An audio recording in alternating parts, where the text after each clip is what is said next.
Okay, let's take a look at Hume. This is Hume Week.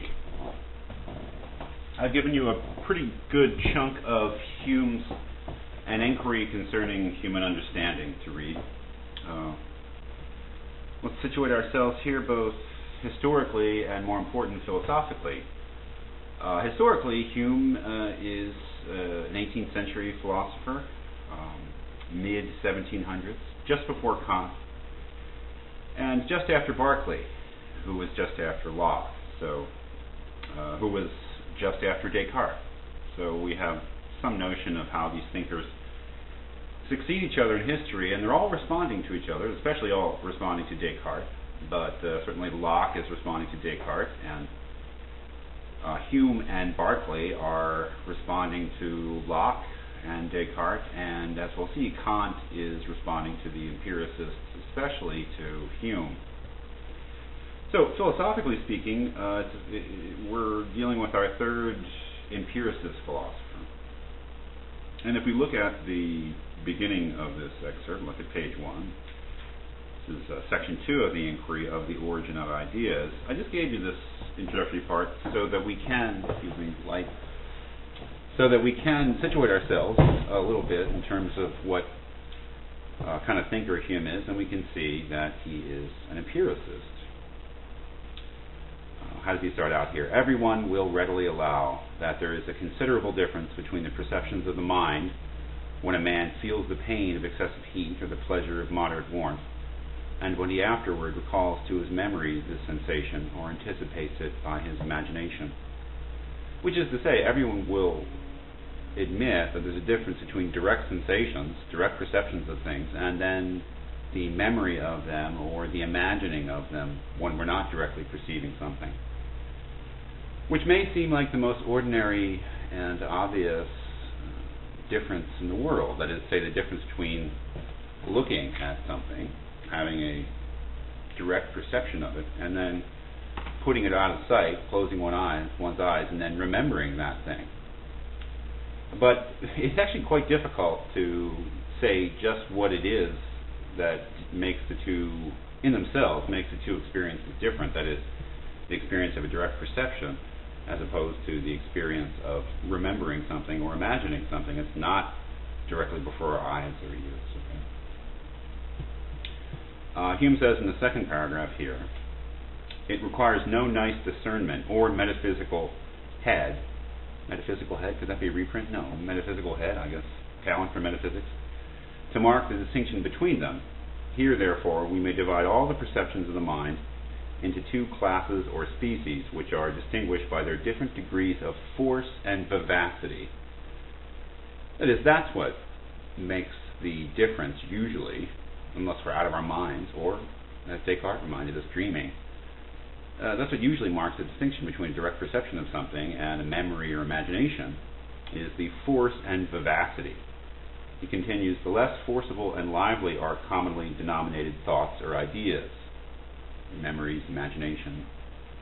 The other species want a name in our language, and in most others, I suppose, because it was not requisite for any, but philosophical purposes, to rank them under a general term or appellation. Let us therefore use a little freedom and call them impressions.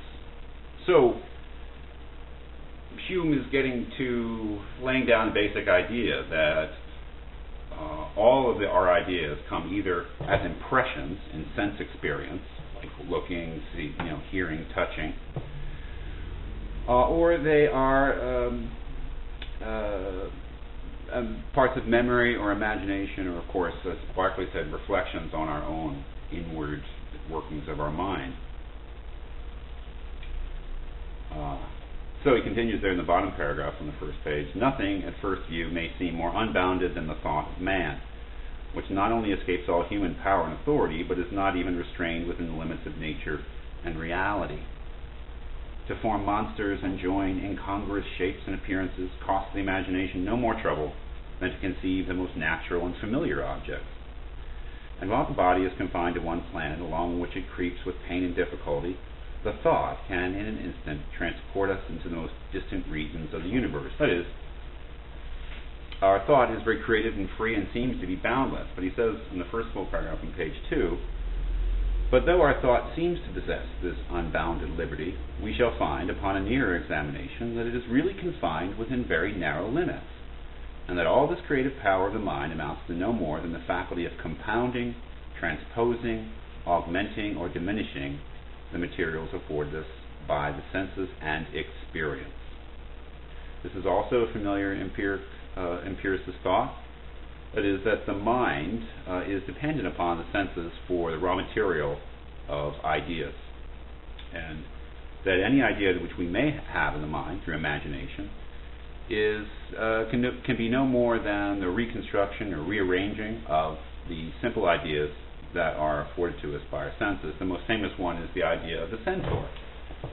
We have an idea of a centaur. No one's ever seen one, but you've seen a man, you've seen a horse, and a centaur is just the combining of those two ideas which are provided. They're not simple ideas, man and horse, but they are ideas, complex ideas that we get through our experience. And we can think of a centaur by combining those ideas.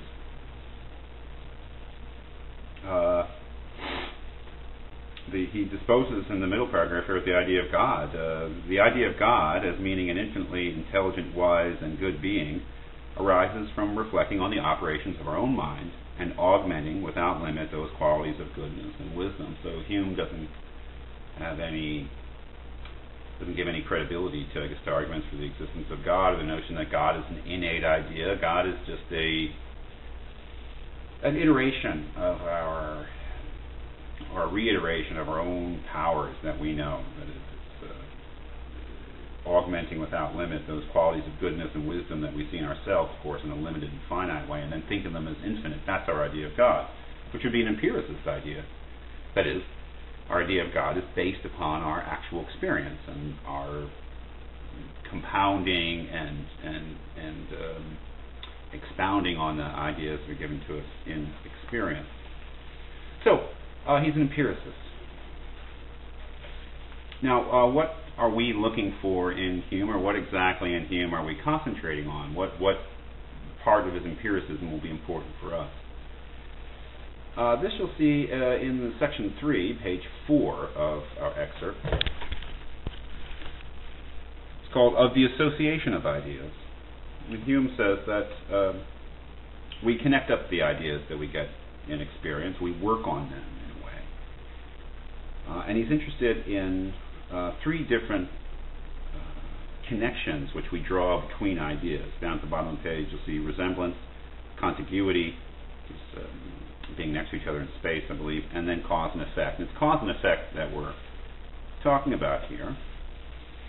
In section 4 we'll see that our notion of cause, one thing causing another, one thing being the effect of another, is an absolutely crucial idea that allows us to comprehend the world and make our experience comprehensible. And the question is, what empirical foundation, what empirical evidence is there for the idea of cause? That is, where do we get the idea of cause? Do we get it from our experience, or do we get it in some other way, and what is its legitimacy? So that's what we'll be focusing on here in Hume's empiricism, is what is Hume's empirical or empiricist account for the concept of cause?